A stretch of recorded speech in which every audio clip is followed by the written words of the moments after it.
രണ്ട് തട്ടുള്ള കപ്പൽ. സുഹൃത്തുക്കളെ, ഒരു വിശാലമായ കടൽ, കൂറ്റൻ തിരമാലകൾ അടിച്ചുകൊണ്ടിരിക്കുന്നു. വലിയ മത്സ്യങ്ങൾ പൊങ്ങിയും താന്നും കളിക്കുന്നു. ആ കടലിലൂടെ രണ്ട് തട്ടുള്ള ഒരു കപ്പൽ നീങ്ങിക്കൊണ്ടിരിക്കുന്നു. രണ്ട് തട്ടിലും ആളുകളുണ്ട്. മുകളിലെ തട്ടിൽ ഉള്ള ആളുകൾ അവരുടെ ആവശ്യങ്ങൾക്ക് വെള്ളം കടലിൽ നിന്ന് എടുക്കുന്നു, അത് ശുദ്ധീകരിച്ച് ഉപയോഗിക്കുന്നു. മുകളിലെ തട്ടിലുള്ളവർ കടലിൽ നിന്ന് നേരിട്ട് വെള്ളമെടുത്ത് ശുദ്ധീകരിച്ച് വെള്ളം താഴെ തട്ടിലുള്ളവരും ആ വെള്ളമാണ് ഉപയോഗിക്കുന്നത്. രണ്ട് തട്ടിലുള്ളവരും നല്ല ഐക്യത്തിലും സൗഹൃദത്തിലും ജീവിച്ച് മുന്നോട്ട് പോകുന്നു. അപ്പോഴാണ് ചിലർക്ക് ചില കുബുദ്ധികളും കിബറുകളും തോന്നുന്നത്. അഥവാ താഴത്തെ തട്ടിലുള്ള ചിലർ പറയുന്നു, നാം എന്തിനാണ് മുകളിലെ തട്ടിലുള്ളവരെ ആശ്രയിക്കുന്നത്?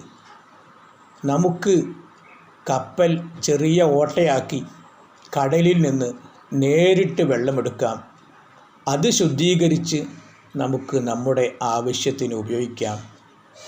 അപ്പോൾ അവിടെ രണ്ട് അഭിപ്രായ വ്യത്യാസങ്ങൾ ഉണ്ടാവുകയാണ്.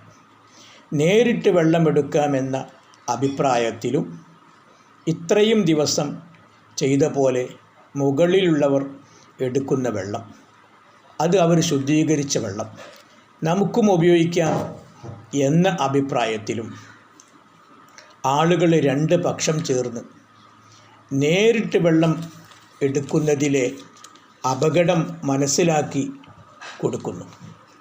അവരുടെ വാക്കുകൾ മറ്റേ ടീം അംഗീകരിച്ചില്ല.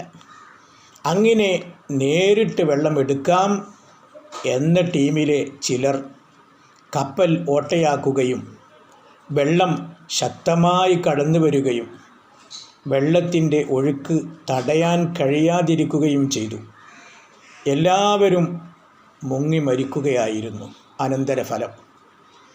ഈ ഉപമാ കഥ നമുക്ക് പറഞ്ഞു തന്നത് അഷ്റഫുൽ ഖൽഖ് റസൂലുള്ളാഹി സ്വല്ലല്ലാഹു അലൈഹി വസല്ലമ തങ്ങളാണ്.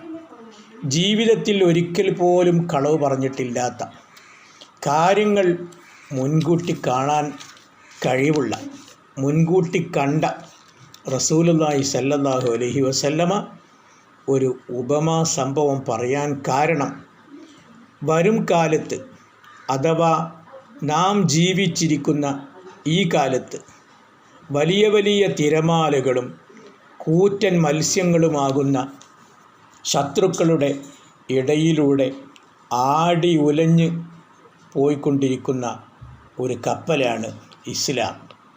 ഇസ്ലാമാകുന്ന ഈ കപ്പലിൻ്റെ ഉള്ളിലുള്ളവർ ഇത്രയും കാലം ജീവിച്ചതുപോലെ ഐക്യത്തിലും സാഹോദര്യത്തിലും ജീവിക്കേണ്ടതിന് പകരം ഇസ്ലാമാകുന്ന ഈ കപ്പൽ നശിച്ചു പോകുമെന്ന ബോധമില്ലാതെ എല്ലാവരും നാശം ഉണ്ടാകും എന്ന് ചിന്തിക്കാതെ, ഇതറിയാതെ മഹാന്മാരുടെ ആയ പണ്ഡിതന്മാരും നമ്മുടെ മുകളിൽ സ്ഥാനമുള്ള മഹാന്മാരും നമ്മുടെ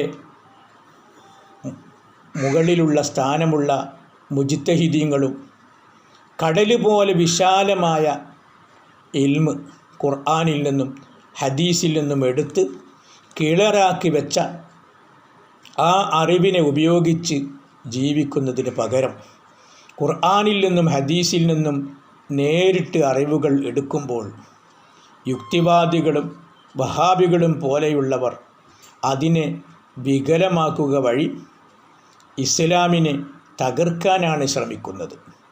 പിന്നീട് അവർ വിരൽ കടിക്കുകയും ഇളിംഭരാവുകയും ചെയ്യുമ്പോൾ, ഇസ്ലാമിൻ്റെ നാശം അടുക്കുമ്പോൾ മനുഷ്യരെ ആകെ അല്ലാഹു തആല നശിപ്പിക്കാൻ അത് കാരണമാകും എന്ന് നമുക്ക് ഈ സംഭവത്തിലൂടെ നമുക്ക് മനസ്സിലാക്കാം.